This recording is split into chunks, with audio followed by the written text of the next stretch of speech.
ইফালে গৌৰৱ গগৈক পুনৰ আক্ৰমণ মুখ্যমন্ত্ৰী হিমন্ত বিশ্ব শৰ্মাৰ। গৌৰৱ গগৈ আগতেও ২৬ জানুৱাৰী ১৫ আগষ্টত উপস্থিত নাথাকে।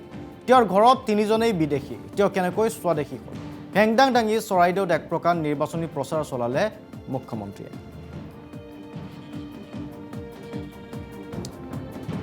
আৰু এইদৰে আজি মুখ্যমন্ত্ৰীয়ে চৰাইদেউৰ মা মৰাত বিতৰণ কৰিলে মুখ্যমন্ত্ৰীৰ উদ্যমিতা আঁচনিৰ চেক। এই সভাতে এক প্ৰকাৰ হেংদাং দাঙি নিৰ্বাচনীৰ হুংকাৰ মুখ্যমন্ত্ৰীৰ। এক প্ৰকাৰে মন্ত্ৰী যোগেন মোহনৰ হৈ নিৰ্বাচনী প্ৰচাৰ অভিযান চলালে মুখ্যমন্ত্ৰীয়ে। যোগেন মোহনক টিকট প্ৰায় নিশ্চিত বুলি ইংগিত প্ৰদান কৰিলে।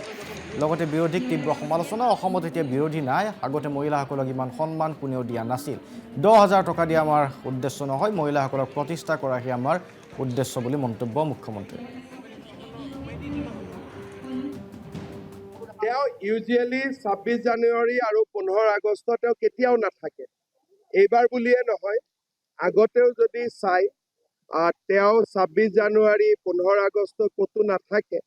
আৰু তেওঁৰ ঘৰৰ তিনিজন মানুহে বিদেশী, গতিকে তেওঁনো কেনেকে স্বদেশী হ'ব? এখন ঘৰত চাৰিটাৰ পৰিয়াল, তিনিটাই বিদেশী। এজন মানুহ ক'ত থাকে আৰু কোনে খবৰ ল'ব? তেওঁতো সোঁতৰ লগতেই যাব লাগিব। ৰাজনীতিত নাথাকিলে তেওঁ ইমান দিন বিদেশী হৈয়ে গ'ল। মামৰাত আমাৰ মহিলা উদ্যমিতা, অসম মালাৰ পথ, এই ষ্টেডিয়ামৰ এক্সপানশ্যন, বহুকেইটা প্ৰজেক্টটো হ'ল। আৰু মহিলাসকলক ২৫,০০০ মহিলাক আমি ১০,০০০ টকা কৰি সহায়ো আগবঢ়ালোঁ। ইয়াততো বেলেগ তেনেকে টিকেট খোজা মানুহো নাই। টিকেটটো দিয়াটো দিব, কিন্তু MLA মন্ত্ৰী আছেই যোগেন মোহন। ইফালে গৌৰৱ গগৈক পুনৰ আক্ৰমণ মুখ্যমন্ত্ৰী হিমন্ত বিশ্ব শৰ্মাৰ। গৌৰৱ গগৈ আগতেও ২৬ জানুৱাৰী ১৫ আগষ্টত উপস্থিত নাথাকে। তেওঁৰ ঘৰত তিনিজনেই বিদেশী, তেওঁ কেনেকৈ স্বদেশী হ'ল? হেংদাং দাঙি চৰাইদেউত এক প্ৰকাৰ নিৰ্বাচনী প্ৰচাৰ চলালে মুখ্যমন্ত্ৰীয়ে।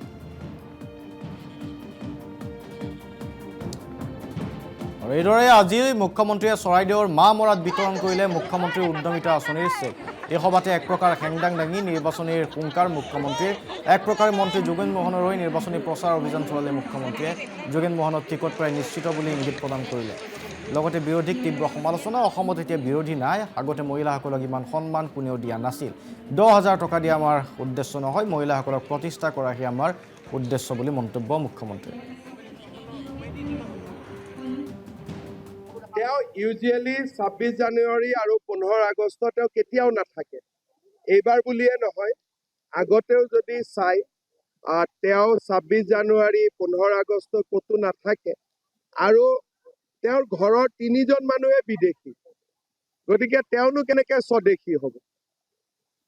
এখন ঘৰত চাৰিটাৰ পৰিয়াল, তিনিটাই বিদেশী। এজন মানুহ ক'ত থাকে আৰু কোনে খবৰ ল'ব? তেওঁতো সোঁতৰ লগতেই যাব লাগিব। ৰাজনীতিত নাথাকিলে তেওঁ ইমান দিন বিদেশী হৈয়ে গ'ল। মামৰাত আমাৰ মহিলা উদ্যমিতা, অসম মালাৰ পথ, এই ষ্টেডিয়ামৰ এক্সপানশ্যন, বহুকেইটা প্ৰজেক্টটো হ'ল। আৰু মহিলাসকলক ২৫,০০০ মহিলাক আমি ১০,০০০ টকা কৰি সহায়ো আগবঢ়ালোঁ।